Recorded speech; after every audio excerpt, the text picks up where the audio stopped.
Time now for sports on 104.7 The Cave. Here's Ned Reynolds. Ned Reynolds, Mike the intern, back in the studio, but this time it's Friday, thank God. So we talked a little bit about the scandal going on in Iowa. Anything new on that front? Well, it's, if you can look at it positively, a little less than doomsday news, and that is a positive right there. And the less than doomsday news, first of all, to set the scene, there are 7 athletes at Iowa and Iowa State who have been accused of betting on games. Well, that's an NCAA violation. Immediately, you can't bet on anything when you're an NCAA athlete, or an NCAA violation. But it's even worse because these guys are under 21 years of age. And you've got to be 21 and obviously older if you want to bet in Iowa. It's legal, gambling's legal, but you have to be of age. These guys not only are underage, they forge names, and that is illegal. So, the forgery circumstances notwithstanding, investigation by the state yesterday showed that thankfully none of the Iowa athletic events, basketball, football, baseball, none was affected by the gambling. In other words, the games weren't compromised. There was no fixing, no score adjusting, nothing like that. Did not happen. It was the matter of betting itself. So that, in a way, is good news. Still, it's not a good look. I'll tell you, it might be good news, but it's not a good look. And probably not the only state involved. There are probably others. Oh, I guarantee you. Said that because, after all, you've got age limits, and then some who don't have age limits, and you run into a dicey legality. You are getting into a dicey legality. All right, so when am I taking my naps this weekend? When's the golf happening? The golf is going on right now. Thursday, Friday, Saturday, Sunday. It's the Wyndham Classic, and it's being played in Greensboro, North Carolina. It's a biggie, but it's not a huge purse. But nonetheless, Russell Henley, who is the University of Georgia product, has the lead by 1 stroke, shot an 8 under par yesterday, leads the field, and this is all setting up and getting ready for the golf playoffs, which will be starting here in a couple of weeks. Exciting stuff, and like I said, now I know I'm going to get to do a little napping this weekend, if my kid will let me. All right, we've been talking about what's going on as far as college sports and the moves and switching conferences. Anything else on that front as well? Well, pending. I think something's going to happen here probably within the next day, maybe next couple of days, maybe next couple of weeks. It's hard to say because these are not easy moves. However, these colleges are all looking for the best payoff they can get in the monetary aspect of things. And in the Pac-12 conference, that money is not forthcoming, or at least it isn't to the judgment of many of these schools. Southeastern Conference schools like Missouri, they all make around $50-55 million a year on TV. Out west, the Pac-12 is making about $30 million. Well, that's a major difference to these schools.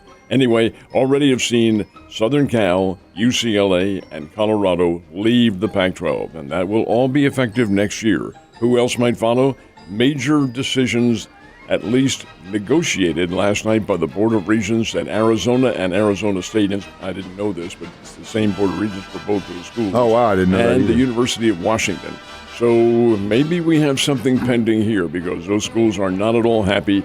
And if that does happen, say so long to the Pac-12 conference. It probably will not exist. Well, it's interesting, and again, it's something we've kind of been watching unfold right in front of our eyes. Cardinals closed out their series with the Twins. Did they close it out with the win? They did not. Minnesota wins the game 5-3, drops the Cardinals back to 14 games under 500, about 11 games out of first place, but it's really, we're a moot point right now because they're about 50, 55, 54, I don't know the exact number, but it's less than 55 games remaining in the season, and the Cardinals are just simply too far behind. First time in, 15, 20 years that this kind of circumstances occurred. Anyway, Minnesota wins the game 5-3.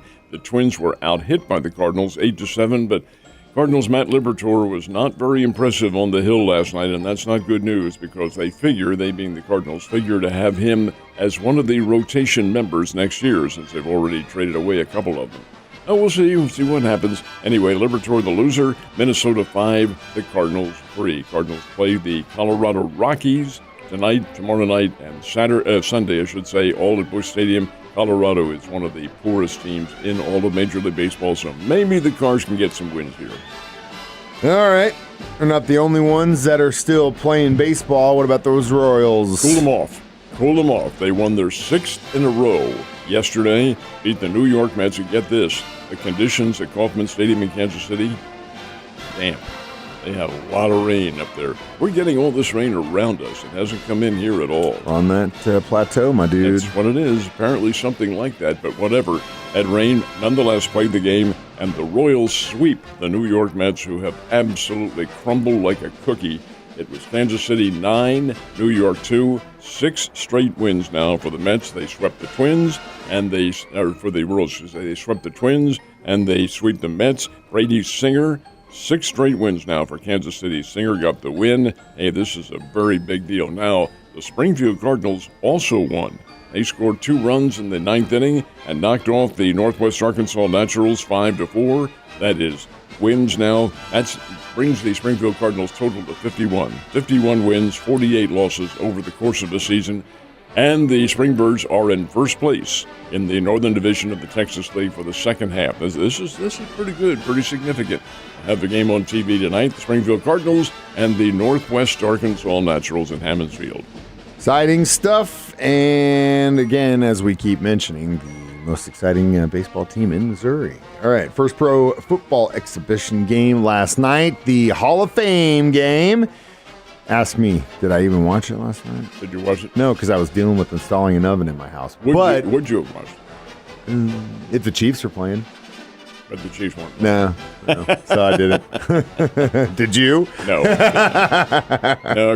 No, this is heresy, I know, but couldn't possibly have cared any less. No, watched the Cardinals game, a little bit of it, and then turned it off. Anyway, the Cleveland Browns beat the New York Jets 21-16. This is the Hall of Fame game at Canton, Ohio, and it was delayed for about, 15, 20 minutes in the transition between the third and the fourth period because the lights went out. Tell me that's not the case. When I say they went out, it wasn't in toto. It was half of the bank of lights we couldn't play. And so they finally waited for the lights to reignite, which they did, and went ahead and finished the game. Anyway, that's it. First exhibition game, and now when are the rest of the exhibition games? They start a week from last night with 2. There are, I believe, 6 on Friday, 2 more on Saturday, and then the Chiefs play a week from Sunday. And that means the first live local pregame show, Ned Talk, will be happening at 10 o'clock. 10 a.m. That's right. It's coming back, my dude, and I am so excited. Ned, you have a wonderful day, and I will see you on Monday.